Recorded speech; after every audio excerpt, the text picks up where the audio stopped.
Cafe Networking podcast promotes successful business experts. I'm Tom Rioch, connecting people throughout the world from my podcast studio in Brazil. Joining us today from Okayama, Japan is Scott Allan, author, motivational speaker, entrepreneur, creative influencer, integrating creativity with technology to empower change and unlock potential.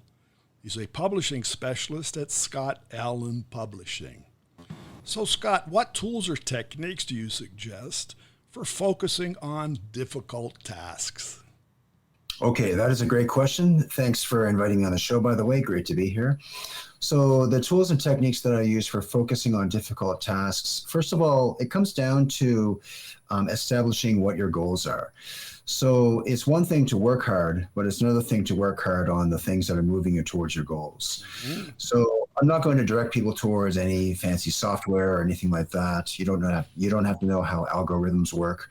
But what you do have to know is what are the things that you need to work on in order to move you forward with both your professional life and your business life, so your professional life and your personal life. So one of the things that I use that is probably overlooked these days with a lot of technology is still the old-fashioned calendar. Uh-huh. All right, so yeah, I know it's not mind-blowing information. A lot of people are like, I have calendars all over the house, but the thing is, and this goes for myself as well. For the longest time, I was not using my calendar with intention. Right, I wasn't using it strategically, and it's one thing to give you an example. It's one thing to make a to-do list, right?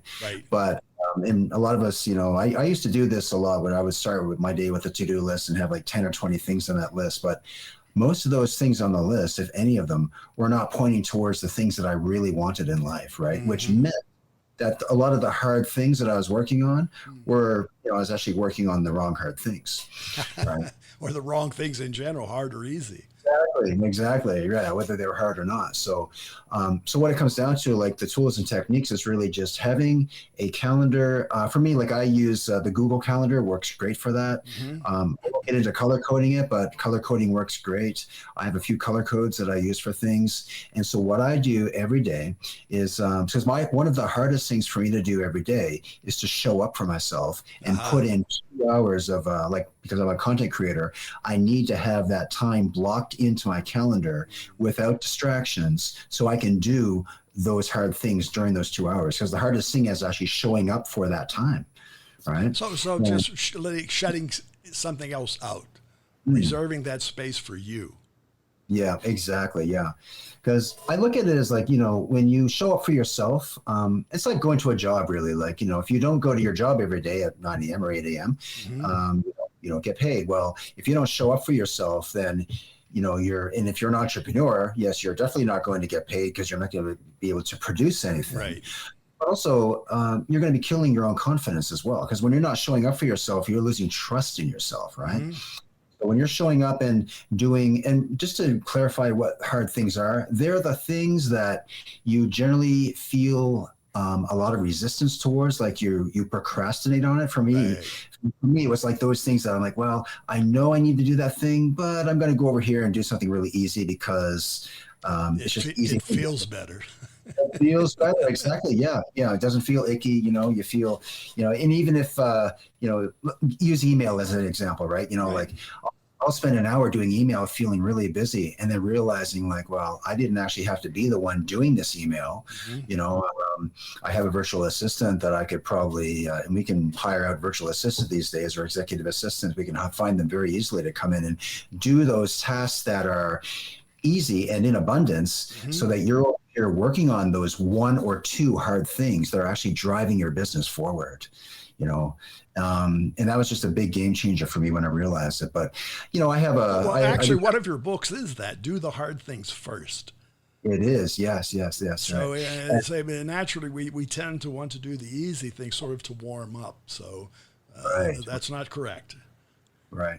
Well, yeah. And one of the things I recommend and do the hard things first is that, and I get it, not everybody wants to do hard things, but here's the thing is that you only have to do one hard thing every day, right? And if you do that first thing in the morning, you're going to be able to go through the rest of your day. I mean, yeah, sure, you can do all the other things on your list. But if you get that one or two things done first thing, like get it out of the way in the morning, then you can say, like that's just going to set your whole day up for success right away. What happens, what probably ruins the day for me is waking up, maybe I'll start my day off like watching TV and just doing a lot of things that are really leading towards nothing and basically wasting time, right?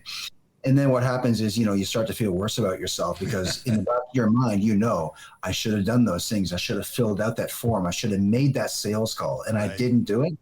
And here's the thing is that when you don't do the hard things, you end up living a much harder life later on. And that's really what the scope of do the hard things first is about, is that do the hard things first now so that you can actually live, I won't say like living an easy life, but you're going to have an easier life later on because you would have done a lot of the hard work before. That's really what it's about. So no, I agree. And two things. You're in Japan, I'm in Brazil right now. And so previously we get up. So when we get up, and it depends where you get up, right? The world's 24/7. So that hard or easy stuff, we have to react. Today's world is virtual. It's 24/7. And we need to be able to react or interact almost all the time. Or we should, if you're a global person, as we should be, or have global engagement. I see you have books in 15 different languages, so you're sort of everywhere. No, and that's only from the book standpoint. From businesses in general, they have to understand that there are things everywhere. So that hard thing to do may not necessarily be in Japan or Brazil, maybe somewhere else for whatever your day is or for whatever your calendar is. Yeah. Oh, yeah, that's a great point. Yeah, because everybody, you have to determine what your own hard thing is or things are. And again, I think it's important to, like up on my wall here, I have my goals written down. And, those hard things I'm working on are moving me towards my goals. Because if I'm just showing up and doing one of those things every day, I believe in long-term strategic planning. So if you do one hard thing every day, you got 365 really hard things you did for the year. And that adds up to like really big momentum, So I encourage people to just, and by the way, you don't have to do 2 hours. That's what I do for my strategic content planning and building things out. But I mean, you could do it for 30 minutes, 15 minutes, 45 minutes. But what's important is that you start doing it. So. No, I agree with you to the point on the creativity. Many times, no matter what our engagement is, that time for ourselves, some portion of it should be to creativity. Because otherwise, we're just in the rut and we're just being repetitive. Yeah, that's a great point. Yeah, because I believe as human beings, we're, that's what we are as creative, So, like I started, just to give you a quick example, recently I started drawing again, and I love drawing. I haven't done it for like 20 years, right? But when I actually started doing these little, stick figures, I realized as I was going through other people's books, they had little stick figures in their books, like illustrations. I thought, well, I could actually put these in my book. So it actually encouraged me to make more of them.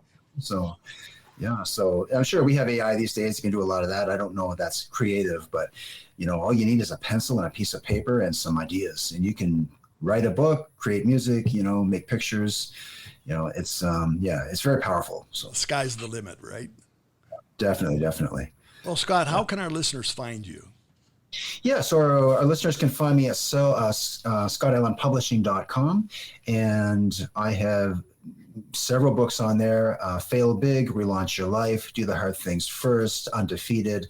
I think there's 35 to 40 books. And yes, depending on the language, I don't have every book in 15 languages, but Do the Hard Things First is currently, it will be in 16 languages this year. We've got contracted publishers in various countries. Brazil is also coming in the pipeline as well. So yeah, but anyway, they can find me there, and you can also go to scottallanbooks.com. We have a Shopify store where people can buy the books directly as well. And of course, there's always Amazon. So always Amazon, and it's everywhere. Yeah, for sure. Yeah. Very good. Well, thanks for being here with us. Well, I appreciate it. Yes, thank you, and good luck to everybody. And again, for our listeners, it's Scott Allan, SCOTT, and the last name ALLAN. You find him at scottallanpublishing.com. scottallanpublishing.com. Cafe Networking is brought to us by Focus MI Market Intelligence, agricultural market research specialist in Brazil. More information at focusmi.com. Talk to Tom, talk to the world. Thanks for listening. Till the next time here at Cafe and Networking Podcast.